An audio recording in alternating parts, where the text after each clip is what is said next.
이름이 좀 많습니다. 지대용, 지석규. 여기까지는 이청천이고 여기부터는 지청천이다. 이름 부잖아요. 그 유명한 이범석 한참 후배잖아요. 진짜 파란만장해요. 왜 영화로 안 나왔을까 이때까지 정말. 스케일 너무 커.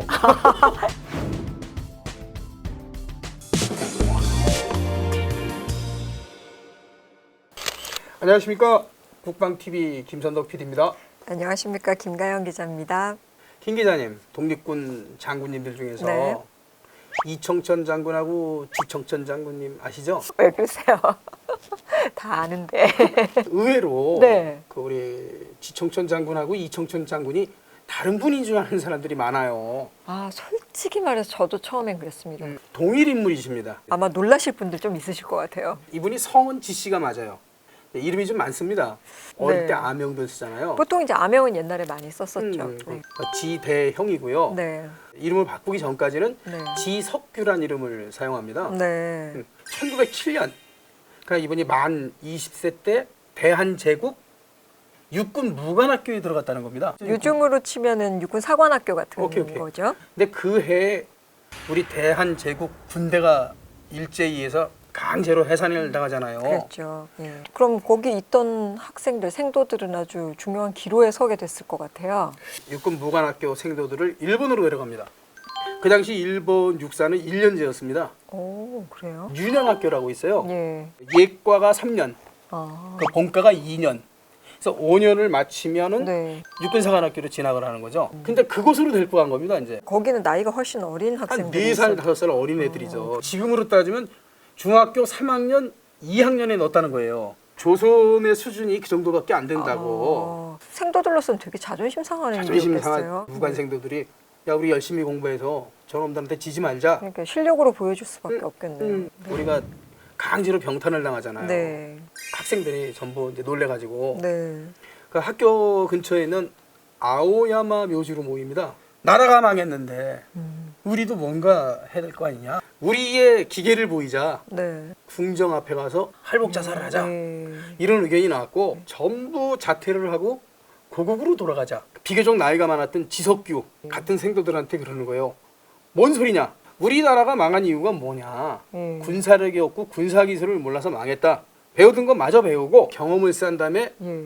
독립운동을 하자. 생도 때부터 리더십이 대단하셨나 봐요. 그렇죠. 네. 근데 실제로 그걸 이제 아오야마의 맹약이라고 얘기를 해요. 네. 그 묘지에서 네. 했는데 지석규가 1914년 5월 달에 일단 일본 육사를 26기로 졸업을 해요. 그쯤에 세계 1차 대전이 일어납니다. 참전을 했죠, 일본이. 독일하고 오스트리아, 헝가리 제국, 터키 이쪽 사람들을 동맹국이라고 얘기를 합니다. 네. 그 이쪽에 이제 영국, 뭐 프랑스, 러시아 이쪽 사람들을 이제 연합국이라고 했는데 네. 일본은 아무 상관없잖아요. 네. 근데 연합국의 편을 쓰는 거예요. 지는 유럽도 아닌데 이 기회에 동아시아의 패권을 잡아보자. 네.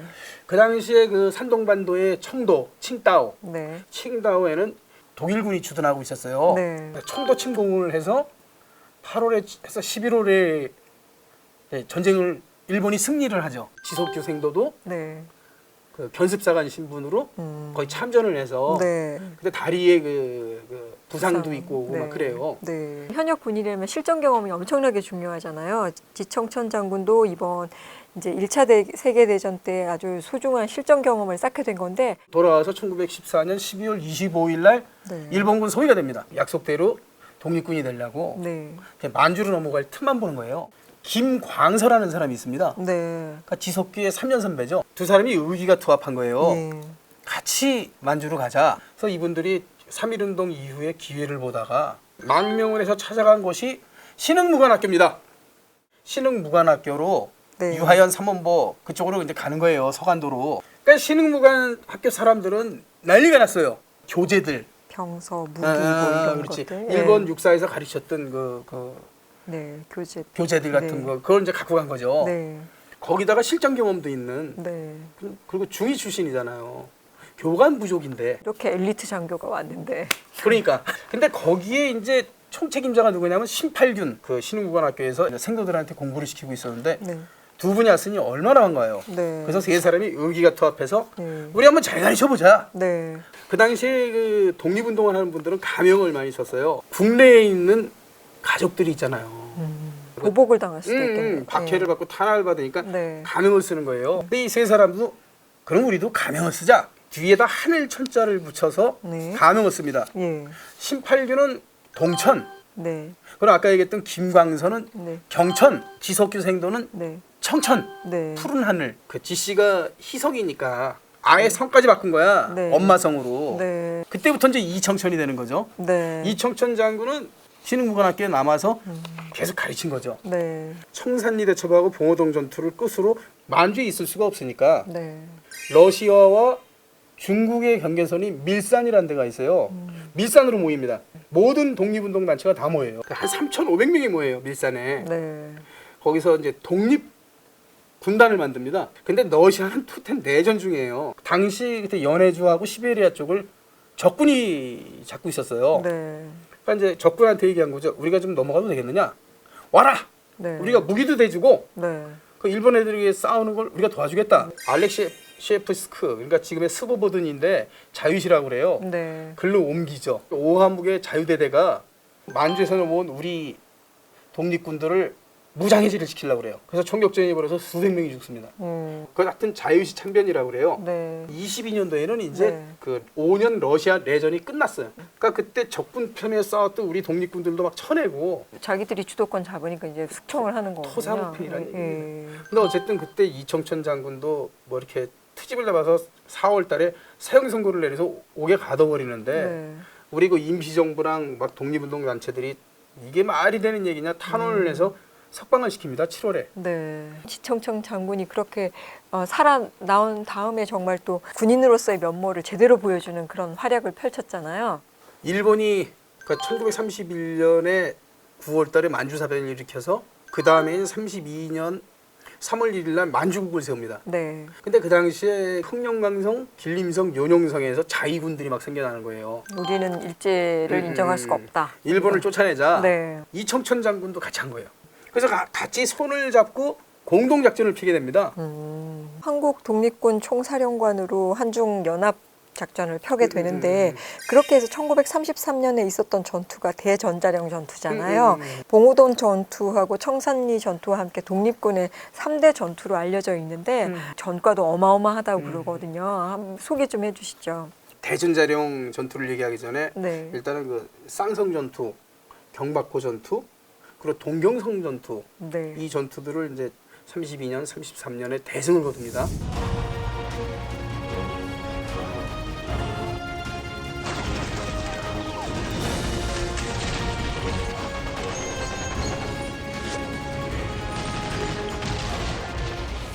일본군이 온 겁니다. 네. 일본군들이 이제 치려고 왔는데 네.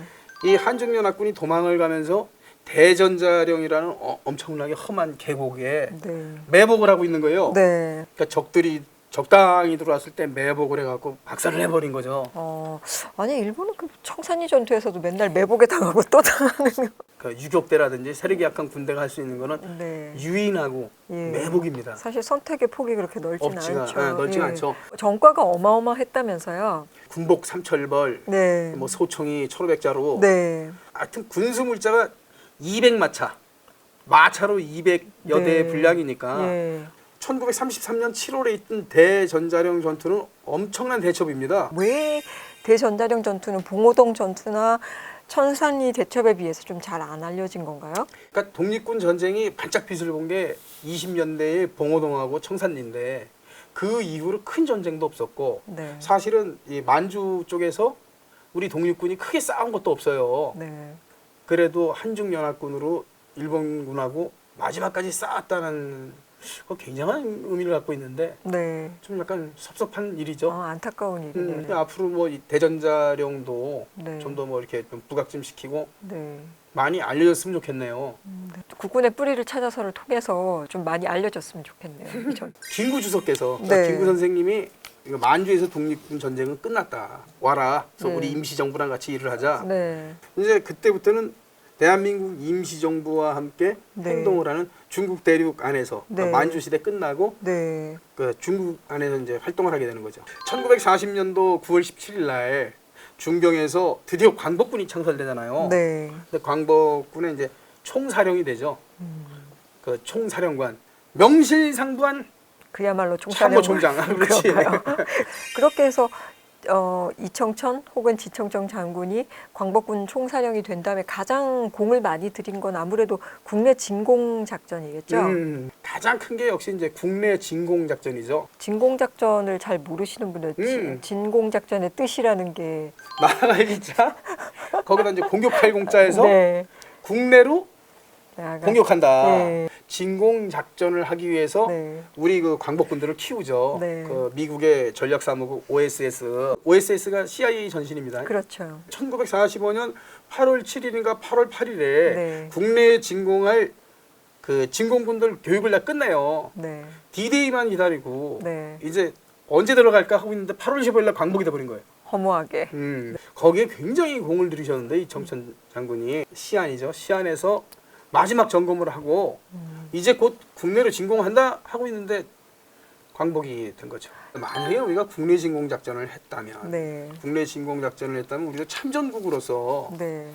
좀 달라졌을 거예요. 광복 이후의 상황이. 예. 그렇죠. 광복군의 지휘, 임시정부의 지휘 자체가 달라질 수 달라지죠. 있었죠. 참전국이 되는 건데. 그럼에도 불구하고 우리 이 독립에는 독립이 있기까지 우리 이청천 장군을 비롯해서 많은 독립지사들의 피와 땀과 눈물이 기반이 돼서 독립이 이루어졌다는 걸 잊어서는 안 될 것 같고요. 이 지청천 장군님은 뭐 광복이 된 후에도 계속 활약을 하시죠? 이분이 굉장히 늦게 들어오세요. 아, 그런가요? 네, 그 1947년도 4월이니까 그 광복 이후에 네. 소련이 북쪽에서 소련 군정을 하고 남쪽에서 미군 군정을 하고 각기 다른 형태의 군대들이 막 그랬죠.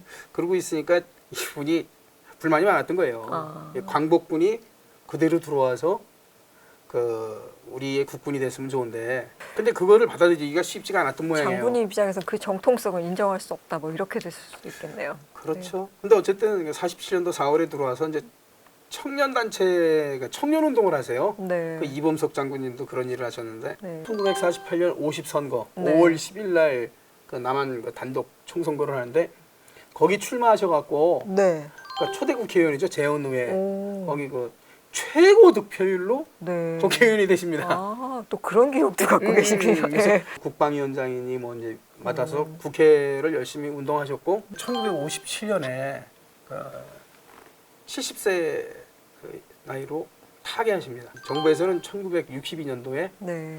건국훈장 대통령장 이제 추서를 하죠. 뭐 그동안의 활약에 비춰보면 정말 부족함이 없는 그런 예, 추서인 것 같고요. 지장군님께서 저희들에게 주는 또 의미랄까 교훈은 또 어떤 게 있을까요?